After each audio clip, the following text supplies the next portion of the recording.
નમસ્કાર મિત્રો દેશ અને દુનિયાના સુપરફાસ્ટ સમાચારમાં તમારું સ્વાગત છે। દેવાયત ખવડનો ફરીથી ડખો થયો છે। દેવાયત ખવડની તાલાલામાં બબાલ થતાં એકને ઈજા પહોંચી છે। ડાયરા કલાકારની ફોર્ચ્યુનર કારે કિયાને મારી ટક્કર, કાર આખી વાળમાં ઘૂસી ગઈ। અમદાવાદના ધ્રુવરાજસિંહ ઘાયલ થયા છે। 6 મહિના પહેલા બંને વચ્ચે થયો હતો ઝઘડો। મિત્રો, અન્ય મહત્વના સમાચારની વાત કરીએ તો રાજ્યના 55 લાખ NFS રેશન કાર્ડ ધારકોને નોટિસ પાઠવવામાં આવી છે। ગુજરાતમાં 55 લાખ NFS રેશન કાર્ડ ધારકોને આધાર અને પાન કાર્ડ ડેટાના આધારે જિલ્લા કક્ષાએ પુરવઠા અધિકારીઓ દ્વારા નોટિસ આપવામાં આવી છે। નોટિસ મળેલા ધારકોને હવે સબસિડીવાળું અનાજ મળશે નહીં અને તેમના કાર્ડને સામાન્ય રેશન કાર્ડમાં ફેરવવામાં આવશે। આ પગલું લાભાર્થી યાદીમાંથી ગેરરીતો દૂર કરવા માટે લેવામાં આવ્યું છે। મિત્રો, અન્ય મહત્વના સમાચારની વાત કરીએ તો પાકિસ્તાનના ભૂતપૂર્વ વિદેશ પ્રધાન બિલાવલ ભુટ્ટોએ ભારતને ચેતવણી આપી છે કે જો ભારત સિંધુ જળ સંધિ રદ કરીને સિંધુ નદી ઉપર બંધ બનાવશે તો યુદ્ધ અનિવાર્ય બનશે।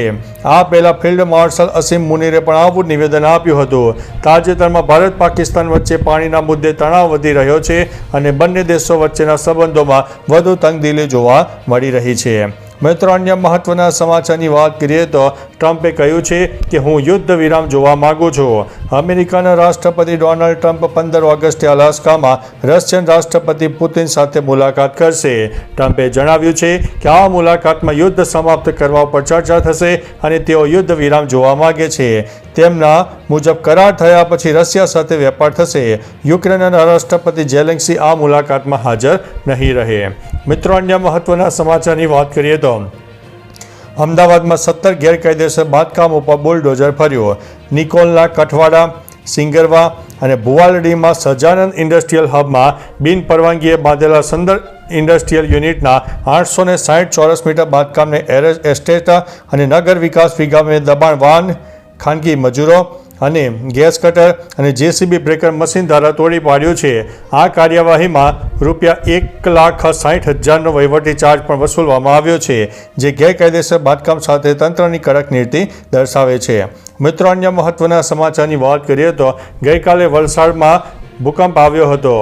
સામે આવેલી માહિતી અનુસાર સવારમાં વલસાડમાં ભૂકંપનો 2.8ની તીવ્રતાનો આંચકો નોંધાયો। કેન્દ્રબિંદુ વલસાડથી 43 કિલોમીટર દૂર હોવાનું જાણવા મળ્યું છે। સામાન્ય ભૂકંપનો આંચકો અનુભવાતા લોકો ઘરની બહાર દોડી આવ્યા। આ સિવાય વલસાડમાં ગત 1 માર્ચે પણ 2.6ની તીવ્રતાના ભૂકંપનો આંચકો અનુભવાયો હતો। તે ઉપરાંત ગત 6 જાન્યુઆરીએ પણ 3.7ની તીવ્રતાનો ભૂકંપ આવ્યો હતો। મિત્રો, અન્ય મહત્વના સમાચારની વાત કરીએ તો સ્વતંત્રતા દિવસની ઉજવણીમાં બચ્ચું ખાબડ બાકાત જોવા મળ્યા છે। રાજ્ય સરકારે સ્વાતંત્ર્ય પર્વની ઉજવણી માટે મુખ્યમંત્રી, વિવિધ મંત્રીઓ, વિધાનસભા અધ્યક્ષ, ઉપાધ્યક્ષને જિલ્લાઓને જવાબદારી સોંપી છે। જોકે પંચાયત મંત્રી બચ્ચું ખાબડને કોઈ જિલ્લાની જવાબદારી આપવામાં આવી નથી। મનરેગા કૌભાંડમાં તેમના બંને પુત્રોની સંડોવણી બહાર આવ્યા બાદ તેમને સ્વાતંત્ર્ય પર્વની ઉજવણી અને દાહોદમાં વડાપ્રધાનની હાજરીવાળા સમારોહ અને કેબિનેટ બેઠકમાંથી બાકાત રાખવામાં આવ્યા છે। મિત્રો, અન્ય મહત્વના સમાચારની વાત કરીએ તો વરસાદ ખેંચાતા અન્નદાતા ચિંતિત થયા છે। દાહોદમાં વરસાદ ખેંચાતા પાણીનો અભાવ અને ગરમીથી જીવાતનો ઉપદ્રવ વધી રહ્યો છે। દાહોદ જિલ્લામાં ખેડૂતોએ 35,875 હેક્ટર જમીનમાં સોયાબીનનું વાવેતર કર્યું છે। ખેડૂતોની આ ખુશી લાંબો સમય ટકી શકી નહીં। જુલાઈ મહિનાના અંતથી વરસાદે મોડું ફેરવી લીધું અને ઓગસ્ટ મહિનાના 10 દિવસ વીતી ગયા છતાં મેઘરાજા મહેરબાન થયા નથી। તાપમાનનો પારો 29 થી 31 ડિગ્રી વચ્ચે રહેતા ખેતરોમાં ઉભેલો સોયાબીનનો પાક હવે ગરમાવા લાગ્યો છે। મિત્રો, અન્ય મહત્વના સમાચારની વાત કરીએ તો વિમાન દુર્ઘટના, એરપોર્ટ ઉપર 2 વિમાનો અથડાયા। અમેરિકામાં 2 વિમાનો અથડાયા છે, જેના કારણે ભીષણ આગ લાગી છે। આ અકસ્માત અમેરિકાના મોન્ટાનાના કેલિસ્લેપ સિટી એરપોર્ટ ઉપર થયો હતો। કહેવામાં આવી રહ્યું છે કે એરપોર્ટ ઉપર ઉતરાણ કરી રહેલું એક નાનું વિમાન ત્યાં પાર્ક કરેલા વિમાન સાથે અથડાયું હતું। આ ટક્કર પછી ભીષણ આગ ફાટી નીકળી, જેના કારણે એરપોર્ટ ઉપર અફડાતફડી મચી ગઈ, જોકે કોઈ ગંભીર ઈજા થઈ નથી। મિત્રો, અન્ય મહત્વના સમાચારની વાત કરીએ તો માંડવીમાં સનાતન હિન્દુ સમાજ દ્વારા બંધનું એલાન આપવામાં આવ્યું।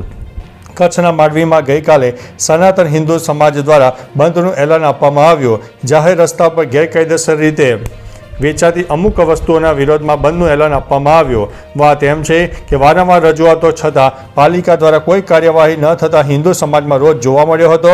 જો કે વેપારીએ પણ દુકાનો બંધ રાખીને આ બંધને ટેકો આપ્યો હતો। મિત્રો અન્ય મહત્વના સમાચારની વાત કરીએ તો રાજ્યમાં હજુ પણ હળવા વરસાદની શક્યતા રહે છે. રાજ્યમાં હળવા વરસાદની શક્યતા છે કારણ કે અપર એર સાયક્લોનિક સિસ્ટમ સક્રિય છે. નવસારી, વલસાડ, તાપી, ડાંગ, દમણ અને દાદરાનગર હવેલીમાં હળવો વરસાદ થઈ શકે છે. 16 અને 17 ઓગસ્ટે ગાજવીજ સાથે ભારે વરસાદની સંભાવના.